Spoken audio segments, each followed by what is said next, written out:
Good day, everyone. So we'll be doing the laboratory 8, which is it's all about PHP and controls. And then first is the part 1, conditional statements. Create a new PHP file, namely love conditions, and then write a script that accepts a number. And then it displays positive if the number is positive or greater than 0, and negative if the number is less than 0, and then 0 if the number is equal to 0. Then add another condition, which is if number is even, then even yung even. And if ang number is odd, and then the number will be determined as odd number. So ato na to sa code. Wait lang. So na to sa code. So kuan diya nga ang number daw kani is equals to -7. Pwede rin na pulihan siya, guys, if ever sa gusto niyo. And then if ang number is greater than 0, then it will automatically give a text as positive.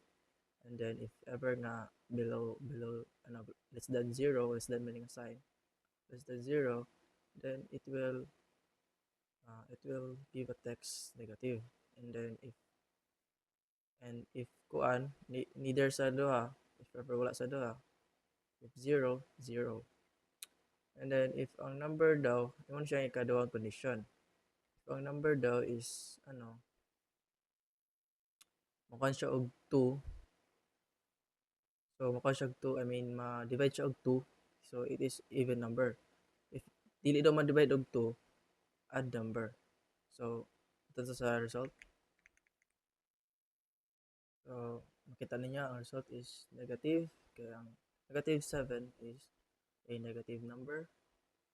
And then 7 is not divisible by 2.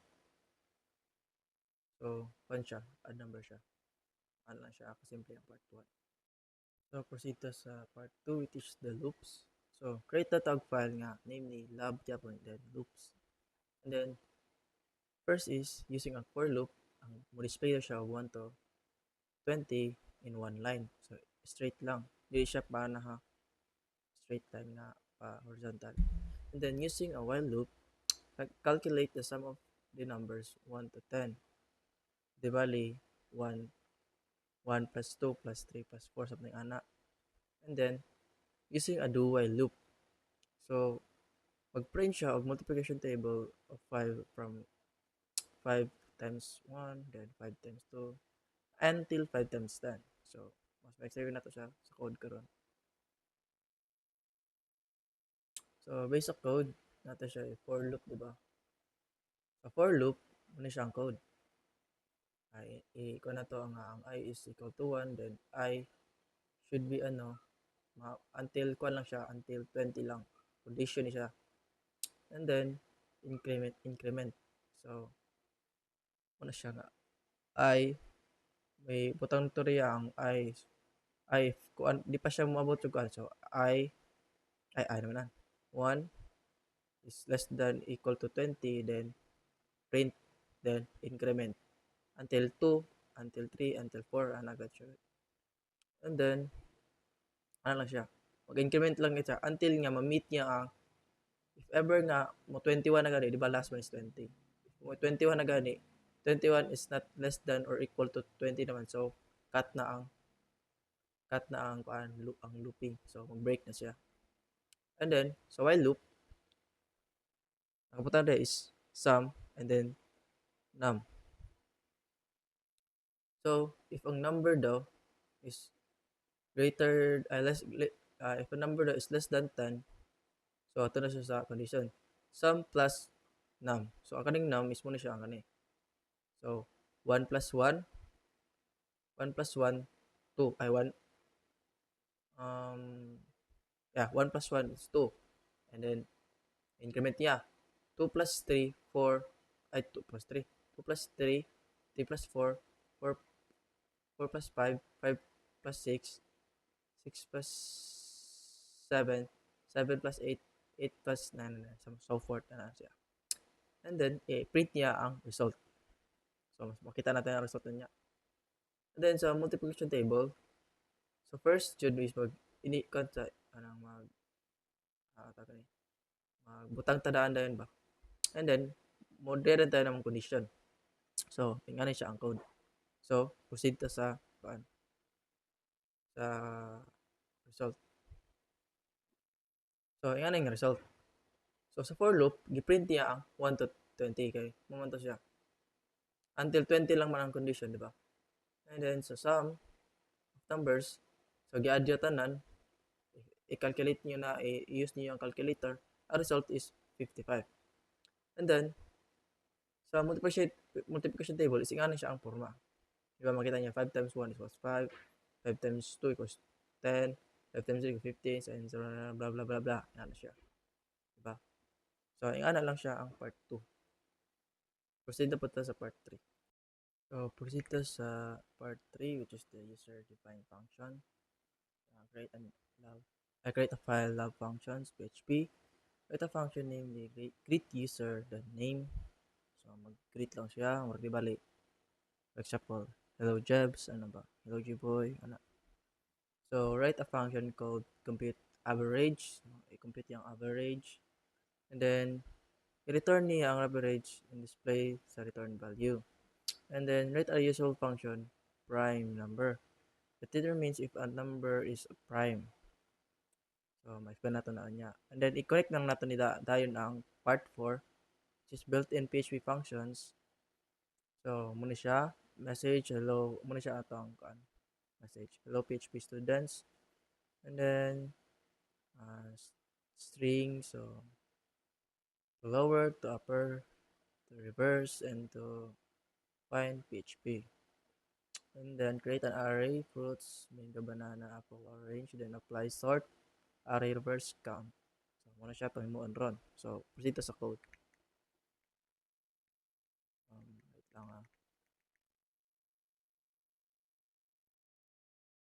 So, muna siya atong code. So, muna siya, part 3.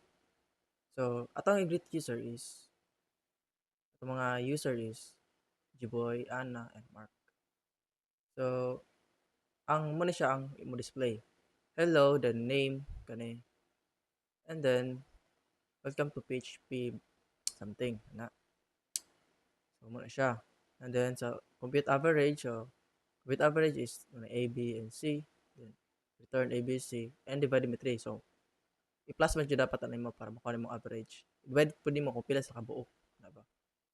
And then, muna siya, compute, muna siya ang mga kuhan, 10, 20, 30, then, i-print din niya ang average, which is ang result.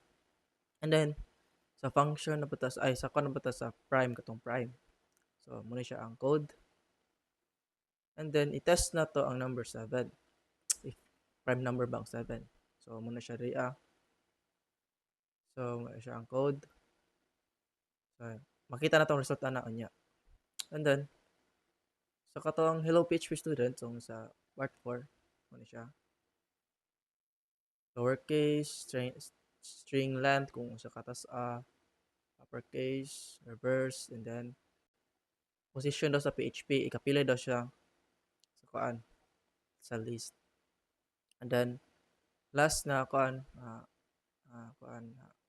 tawag ni, part is muna siya ang mango, banana, apple, then, isort niya, array, reverse array, and i-count niya kung pilang fruits. So, proceed to sa result. Wait lang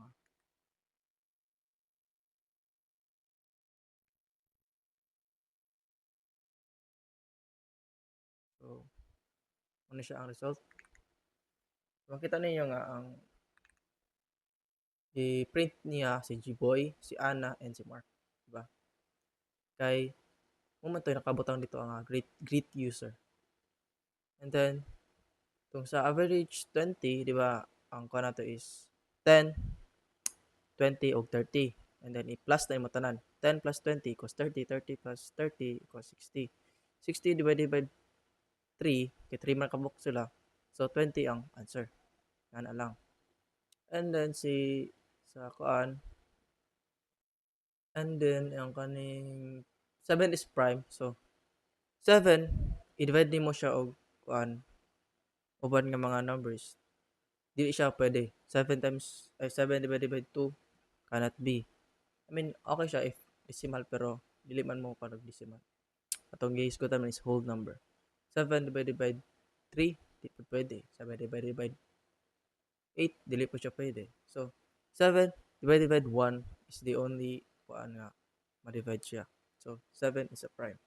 Nga lang siya. And then, sa kung ba ta, last katong string. So, ang kaning string, kuan lang ni siya kanang bilangon niya ba kung pila ka buok siya ka character. So, i-include dapat nimo na ang space and etc. And also, mag-start ka sa 0. So, bilangon natin na siya. 1, 2, 3, 4, ay, 0, 1, 2, 3, 4, space 5, 6, 7, 8, 9, 10, 11, 12, 13, 14, 15, 16, 17, 18, 19. Diba? So, 19 siya. And then, i-reverse lang niya. Ay, lowercase. So, lowercase tanan. Except sa kaning exclamation mark. And then, i-uppercase niya tanan. And then, i-reverse niya. Na siya. Naguna na diya ang kuan. And then, ang hello na mong ole. Ang PHP ra wala na baliktad kay PHP. Baliktad ra yung PHP ra magyapon. And then, position of PHP. So, kung asa nagsugod ang P, kala, di ba, PHP. So, ang kanang first word mo na siya dapat ang i-determine. Ay, first character mo dapat ang i-determine. So, ibilangan na to, di ba? Mag-start sa 0. 0, 1, 2, 3, 4, 5, 6. Nagsugod ang P sa PHP. So, ang position of PHP is 6. Lang. And then, sa sorted array, muna siya, apple, banana, mango, reverse. So, mag-una na po ang orange, then mango, then banana, then apple. And then, total fruits, pila man siya kabuok, 4 man sila kabuok. So, 4. Ano lang siya kasimple. So, the last one is the part 5. So, create a single script, love integration.php. And then, accept a string, converts into lowercase, splits into an array of characters, sorts an array, print sorted characters in a loop. Then, wrap the entire logic in user-defined functions. So, muna siya dapat mabuhatan na to. So, ito na to sa code. So, muna siya ang code. So, lowercase, then na siya, character, muna siyang split characters to lowercase. And then, sort the characters in lowercase, and then, print siya og sorted character. So, itong result niya. And then, muna siya, and then, so, ang atong i-test is the hello world ng wala space. So, proceed na ta sa result. So, muna siya ang result. So, sorted characters mo itong ingon nga. So, makita ninyo, di ba, mura siya random nga letters. Pero, hello world na siya. Hello world na siya. So, naka-sort siya into alphabetical. Di ba, makita ninyo alphabetical. Dili na siya hello world. Kaya kung hello world ta na, naguna ang H sa E. So, mali na daan, di ba? So, naka-sort man siya. So, maguna dyan ang E sa H. And then, mas una pa dyan ang D sa E. Di ba? Makita niyo rin ako. So, naka-alphabetical na siya. Okay na, goods na. So, masort sa as pataas. And then, makita niyo na spacing. Saan mo na ang spacing. Naka-split siya ba? Naka-split. So, muna siya kadua. Okay na. And then, naka-lowercase. Naka-lowercase na siya. So, makita niyo okay na. And then, kuha na sad nila, print na sad. So, nga na lang kasimple ang result. Diba? So, that's all for today's video. So, thank you everyone. Good night.